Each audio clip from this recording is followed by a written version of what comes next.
first come down, bottom out on some of these. This next one, boosh, yeah, fine. And this one, ooh, yeah, way better. Way better.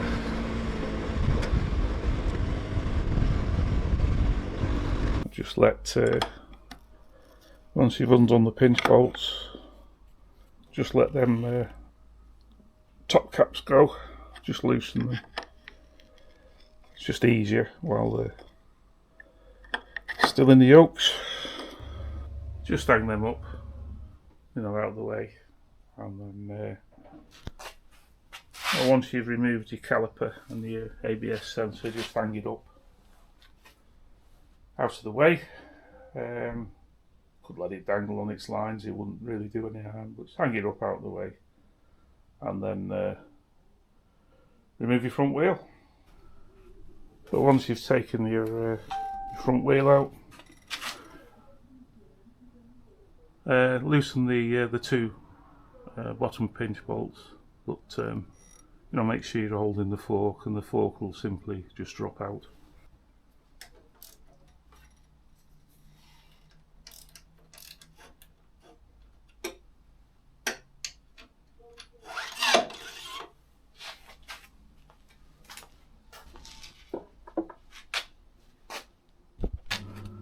So I'm going to remove the fork shroud so I can clean everything, while the tubes are lowered, and there's a couple of lads there saying they come loose, so I'll put a bit of Loctite on there when I put them back in.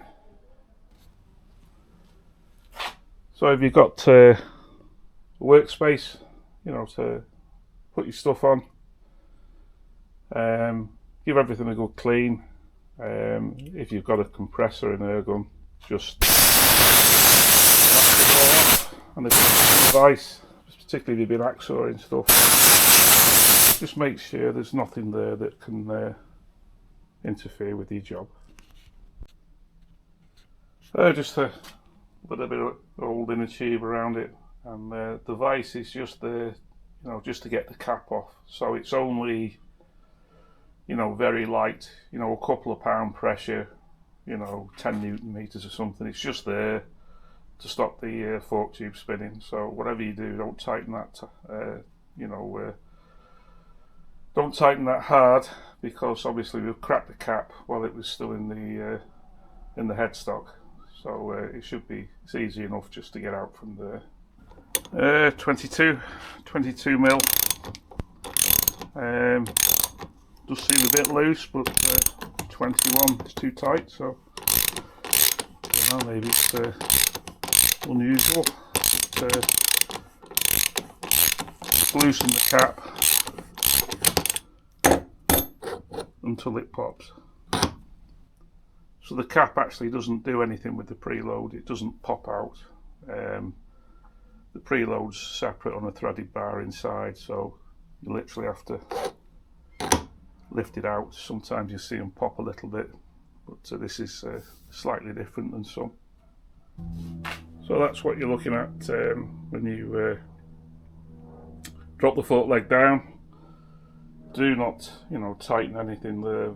It's just a couple of pound pressure just to hold it, and a block underneath just to support it, just for working on. But if you start, going mad with the device, you'll give yourself a world of hurt. 22 mil, 19 mil, and what we've got to do is crack that fork cap.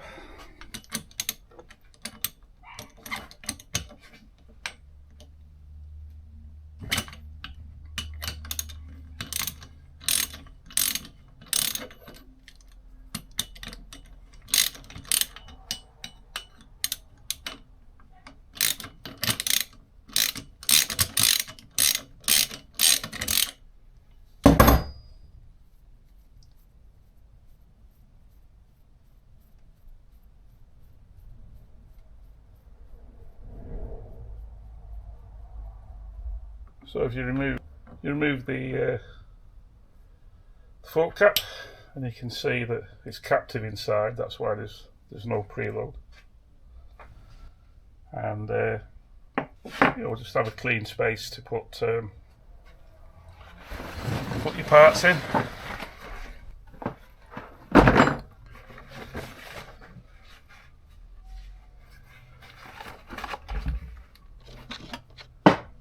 To release the inner slider that carries the bushings, all you simply do is just push down and take this little collet out. Little collet, and again, clean space. Once you let the plunger rod drop in,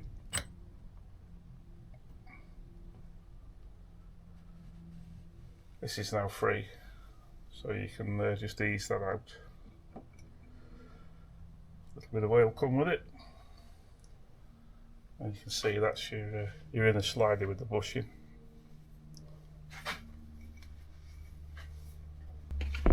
So the oil level, handily, on both forks is level with the top of the plunger rod. So that's what I'm going to use, with the spring in. That's what I'm going to use when I put the new spring in. I'm going to use that level as a starting point. So make yourself a little bit of hook out of the wire and hook the spring out. If you pull it slowly, you'll retain 95% of the oil. So just pull that slowly.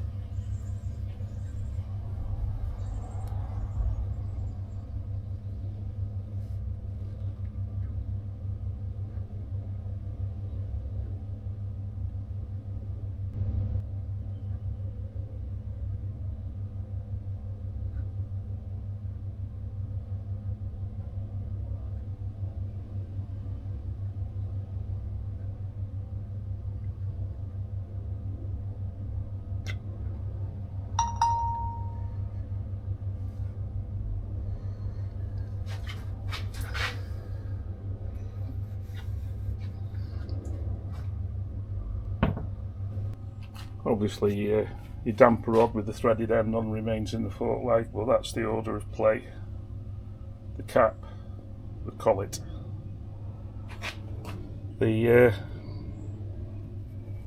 slider and bushing, and then the spring. So these are the bad boys that Firefox has sent me. I'm not sure what they're off. Same inner, same outer. It's about 1 to 2 mil longer, which isn't going to make any difference when you think about the preload job. And I don't know the details of it. I'll try and find them, but obviously this is wound at 3 or 4 Newton meters, and this is probably wound at 7 or 8 or something like that. It's the usual way they do. So this should take care of the smaller hits, the tighter coils with the lower resistance, taking care of the smaller undulations, and then as the pressure increases, the bigger springs come into play. That's the idea behind it. Whether it's going to be any good or not is another thing. Anyway, the other thing I'd show you, that it's supposed to go bottom down according to Firefox. I don't think it makes any difference which way up you go. The only thing I'm kind of concerned about is that's going to reduce the amount of oil in the leg, the usable sort of serviceable oil in the leg. But that's what they've told me to do, so that's what I'm going to do. I have to remove a little bit of oil with a syringe and then put the spring in. So I'm going to syringe out about 75 mil to allow for the spring. with a bit of luck. Pure guess. And then we'll drop the spring in, tight side down.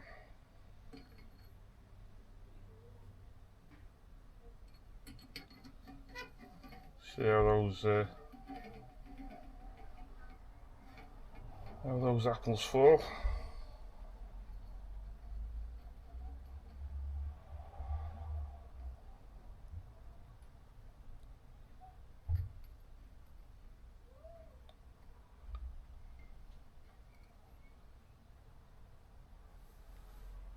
Yeah, 75mm was enough,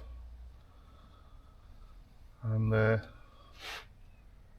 quite simply, I'm going to top it up now to the top of the bar.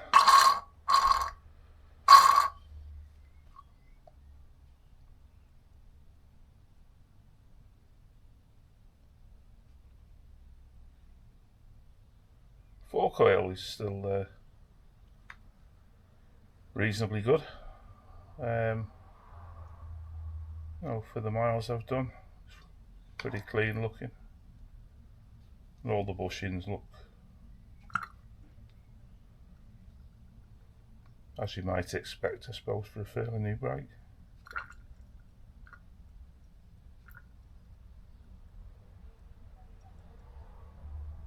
I'll just putting that back in now to the top of the fork rod. That's it. It's just covering the film on the fork rod, so at a rough guess, it was nowhere near that much.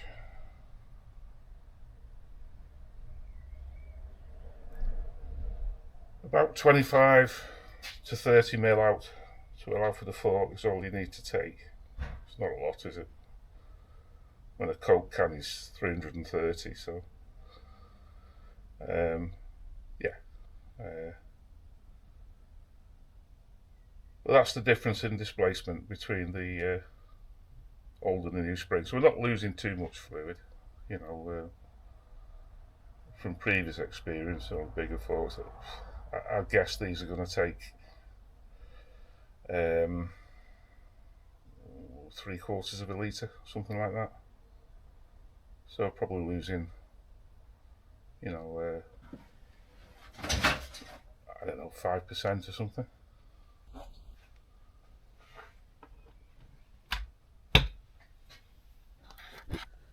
So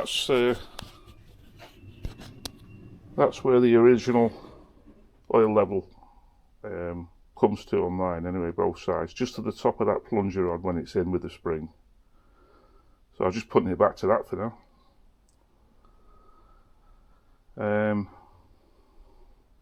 Got to start somewhere. You know, if the forks are a little bit bouncy, you'd decrease the air gap, and if they're a little bit the other way, too stiff, you'd increase the air gap. So we're going to leave it at stock for now. See how those apples roll. So pick your plunger rod out.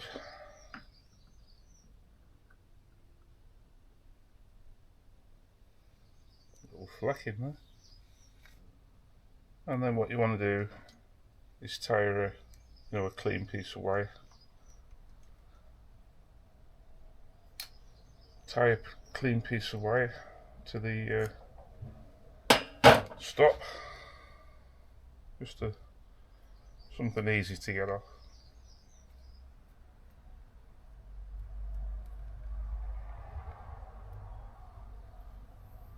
And then we'll just blow.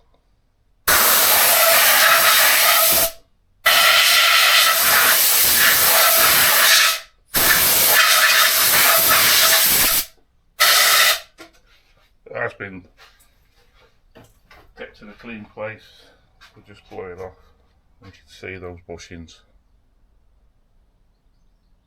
Quite good order. So thread that through. You'll see the reason in a minute. and then just let the bushing and the slider back in.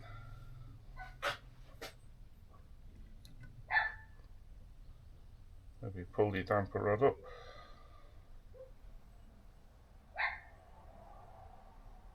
There's quite a bit of preload on there now.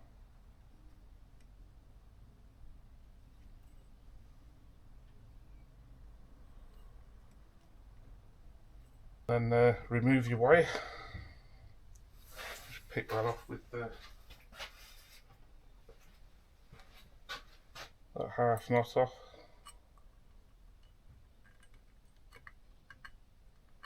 So I'm just wedging this on the edge of the fork tube.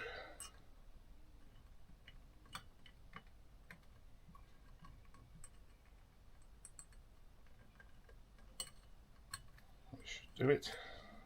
So removing your pulley up wire. So they reckon 10 to 20 mil for you know, a preload, you know, a starting point. And if you look at the underneath it, I think I'm nearer to 30 there.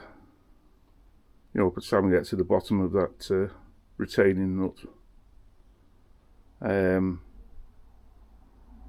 So that would be like having a preload wound down 10 millimeters if there was one.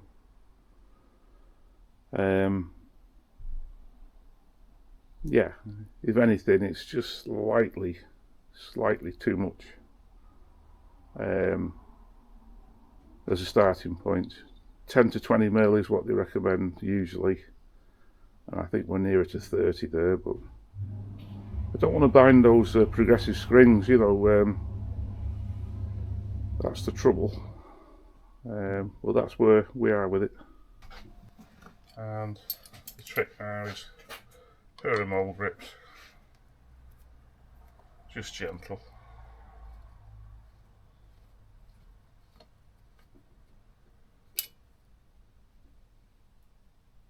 Just clamped on, so maybe a little bit more. Just clamp firm, and then I've got a bungy up on a nail here. So when I now push down on the inner, the damper rod stays up. So as I push down, ideally they want 10 to 20 mil of preload on this, and there's more than that. There's not much I can do. It's obviously a stiffer spring. Put your collet in,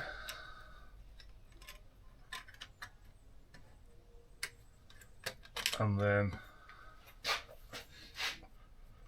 remove that, and we're back in one piece. So same in reverse. Got to reinstall the fork cap, and then it's a 19 mil spanner and a 22 mil socket, I think.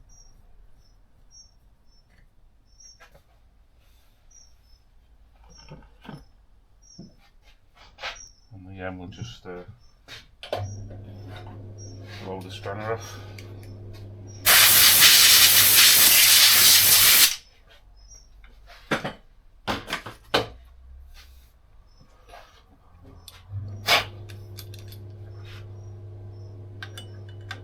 You know, from previous experience, you don't need to go nuts with this. It's quite captive anyway. But you know, a good solid snug tight fit is all you need. You've got you know, a steel thread going into a alloy cap, so you don't want to go mad with it. Just sliding your fork leg back up, and make sure the fork is completely free. At the bottom there's no pressure on it when you reinstall the cap, because you don't want to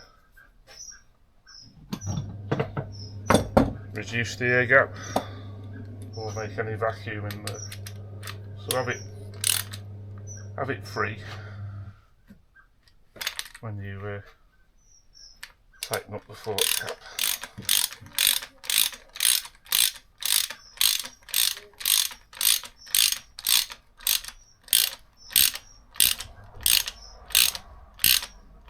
Get that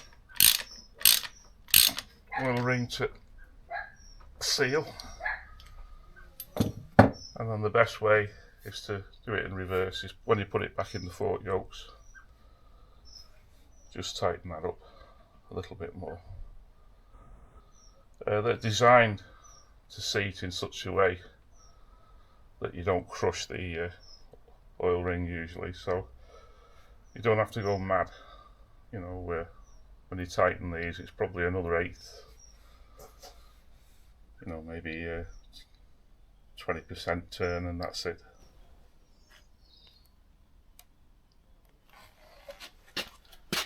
And I get 10 stone 3 1/8.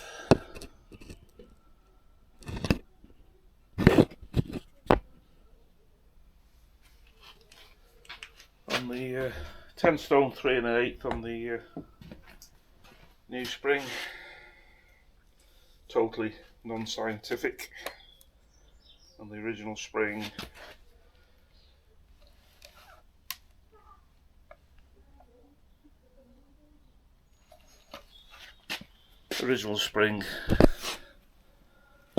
I'm getting 8 stone 12 1/2, so I don't know, rough maths, 15%, is it? Maybe. So just nip up your fork cap with these 2 bolts before you tighten these 2 bolts. I've got no torque specs, but these you want to not go mad with them. At a wild guess, sort of 25 Newton meters. So yeah, snug and a bit is best description I can give, I guess. I have no manual, but you know, I have done a few, and they're not going to fall out. You don't need to tighten them to death. They just need to be evenly tightened, and you know, a good grip, good and snug without going nuts. So I've done the bottom ones. I hold the ratchet nearer to the bolt, not on the end, and just go in quarter turns and get them even. Not even a quarter turn, is it? So you want to try and get basically the same feel of resistance on both. I mean, previous bikes I've done, you know, it's somewhere around the 25 Newton meter mark. So yeah, that should do it.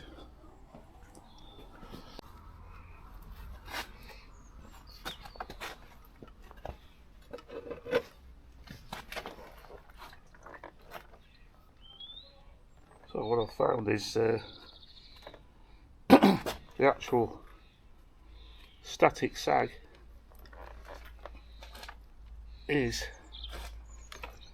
a little bit lower than it was before, and that will be for the progressive the progressive spring, you know, the tight softer wound coils, letting it drop that little bit more. But the rider sag is 14 mil higher, so when I sit on it, you know, the thing is sitting up maybe, you know, that much higher than it was before. So it's difficult to make a back-to-back comparison because they're, you know, differently wound springs. So only thing I can do is go out and ride it, isn't it? See how the mop flops.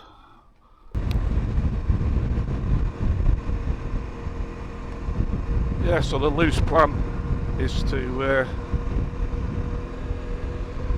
just ride some roads, some local roads that I know, a few farm tracks. There's nothing madly challenging, you know, near where I live. So 30-40 mile away. But just going over these familiar patches and bumps, it feels firmer. It does feel more subtle, I think is the word. Less pattery, you know, after a bump. I don't do 40 mile an hour on the main road, I know, but the signs are reasonably good. This patch here is usually, yeah, that's alright. Yeah, oh, that's definitely better. Definitely better.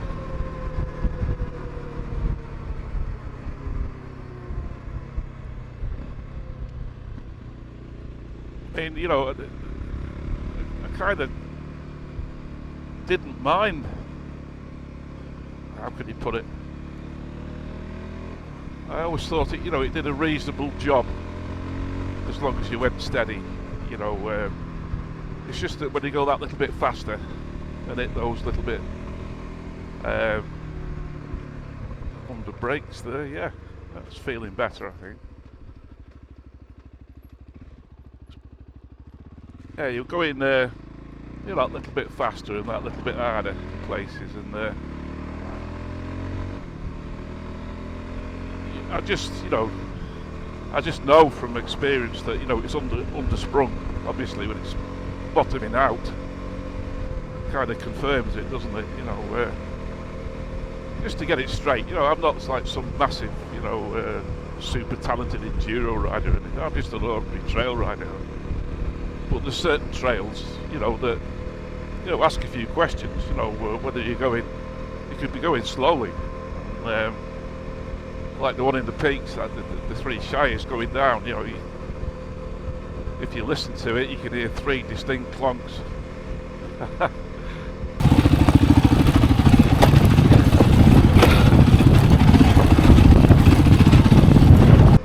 And yeah, no one can accuse me of going quickly there, can they? It was just that, you know, the weight of me, the weight of the bike was just too much for it. Wasn't particularly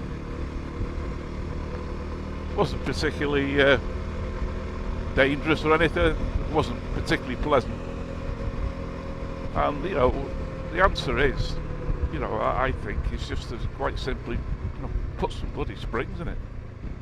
It's not like, you know, a major open heart surgery, is it? You know, just needs a little bit of help, you know, for a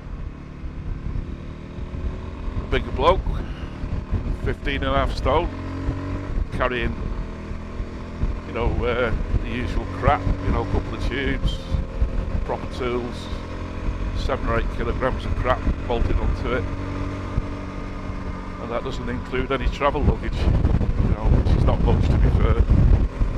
Another 3 or 4 kilograms of rain gear and a pair of jeans, or I don't know.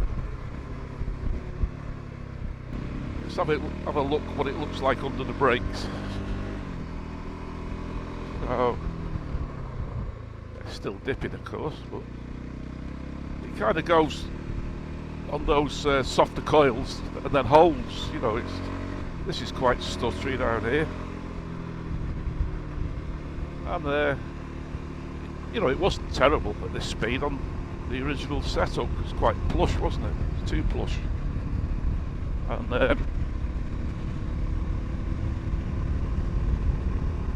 know a bit more, run it down a few tracks. This one's got a few hard edges in it.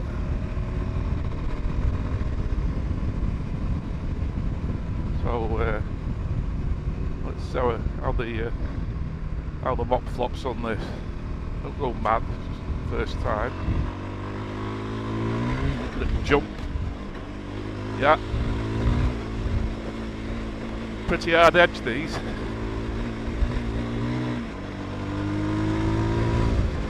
I'm not going mad on it. Yeah, it's definitely better.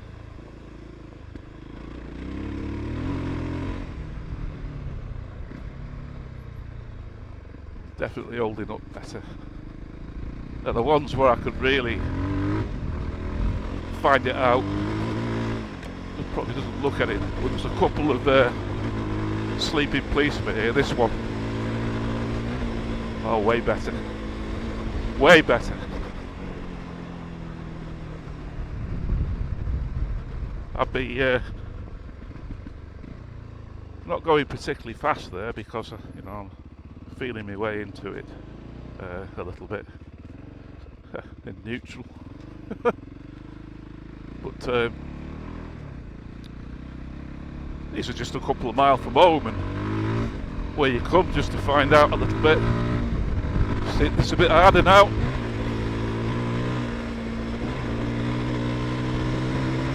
Bang. Ooh. Yeah, good. And what's happening? What's happening now is that the front's, you know, taking the hits much better, and now the rear's starting to, you know, the rear's starting to bottom out. So a little bit quicker here.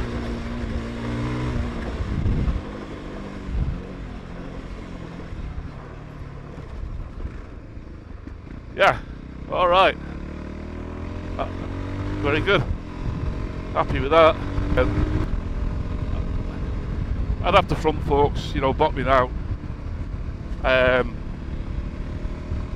2, 3, 4 times down there on those some of those hits.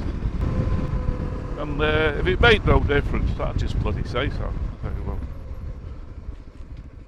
just a waste of 100 quid and write it off and whatever. If it was the same, made no difference, I'd just say so. But yeah, it's definitely better, without a shadow of a doubt. I mean, I've only done, you know, 2 or 3 miles up one little kart track, and I can tell that this is definitely a much better spring, certainly for me and my weight.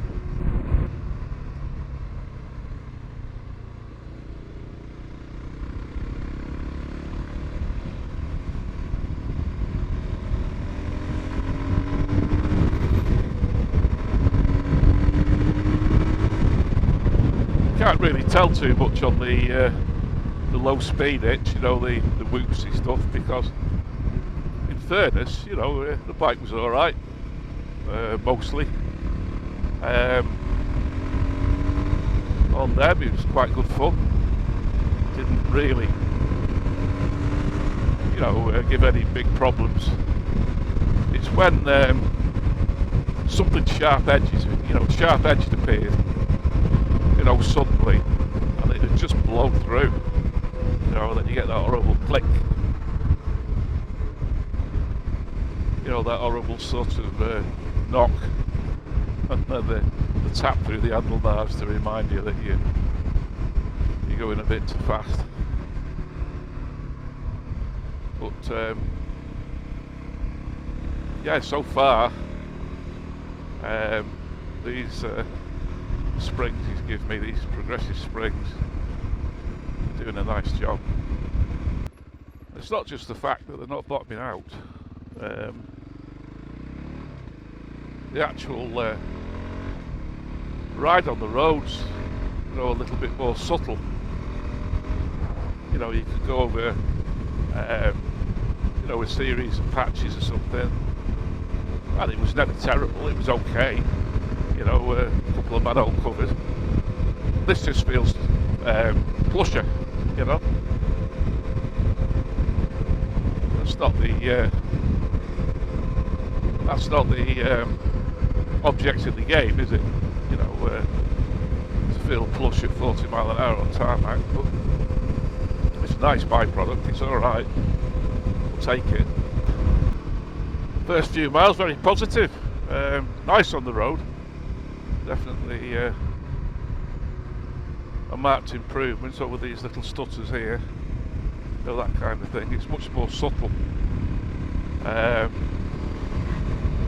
First track it didn't bottom out and the rear started bottoming out, so I must have been going faster than before.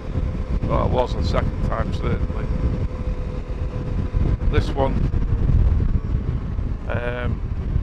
nothing too sharp edge down here, but it does ask a few questions here and there, so let's see how those apples fall.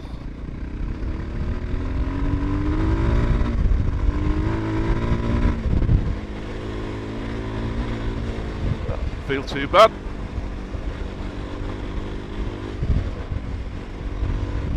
Hey! Yeah, alright, that landed well.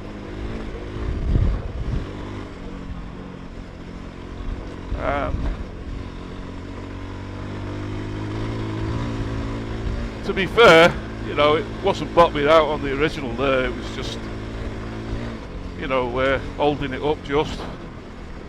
But it feels very plush, you know, when it lands. Some of these are hard edged, proper hard edged these.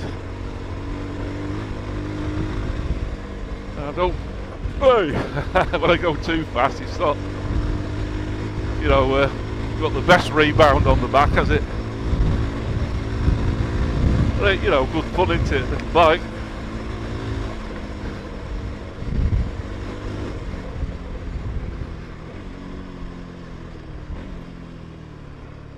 This doesn't look anything, but it's horrible, this stuff. It's like proper stuttery shit. Yeah, good. Better. Definitely better.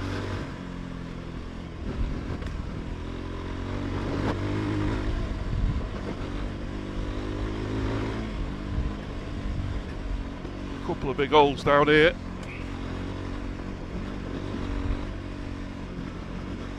One there. This one's a big one. Yeah, that's it. That's not popping out. That's way better.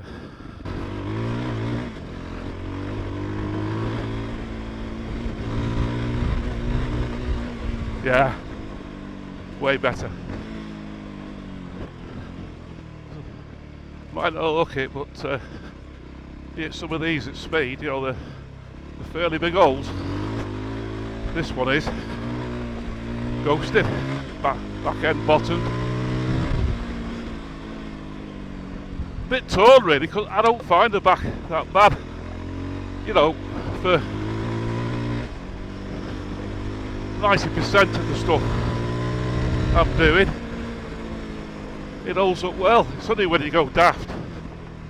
I'm not totally convinced I need to bother, you know, with a rear shock for the type of stuff I'm going to do, but it's just nice to have in it.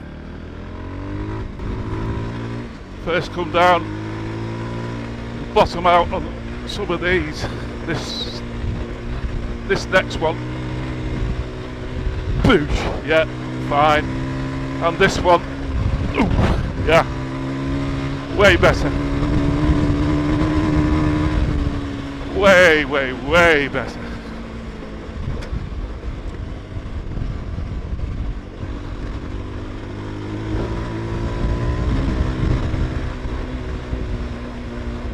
But they keep that rear shock, keep your throttle steady, and the rear shock works much better. And you're accelerating, it just works it a little bit too hard. But Get me right, I'm no off-road expert or out like that, but I have been trail riding for a long time and I've got a rough idea what's happening, like. And I don't think I've got a huge issue with the rear. Whether I need to spend YSS money on it, probably not, to be honest. My main concern with this is that if I couldn't solve the front, I'd be probably going to sell it. But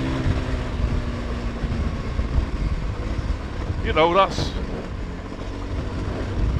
you know, for a budget bike, which is what it is, you know, that's pretty acceptable, I think. You know, typical UK distress road, and really is quite good, you know. Let's try that under braking. Yeah, nice. I'll see. I'm not bothered at all. The rear shock, it's never bothered me unduly on it. I think it does a reasonable job. It's just the front forks where the ones that were troubling me, you know.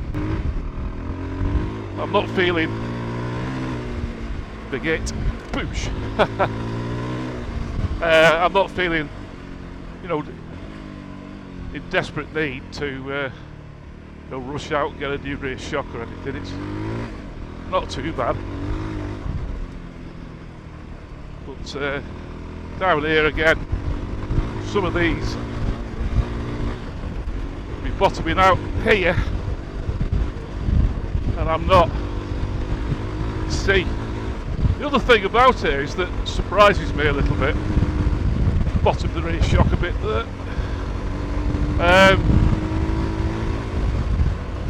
Is that the front, you know, it has got some rebound control. It doesn't, you know, bounce up terribly, you know.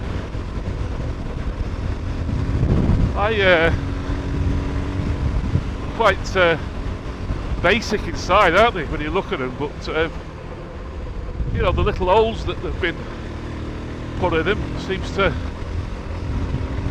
you know, drag the oil enough to stop it getting too bouncy. I think it'd be fair to say that, you know, if you had £100 to spend on your voge, on any random item, those fork springs are the best place to put your £100 straight off, without a doubt. I'm very happy with them, you know, for a random punt kind of thing. Yeah, so that's it basically. Keep well, keep safe, keep riding. Right.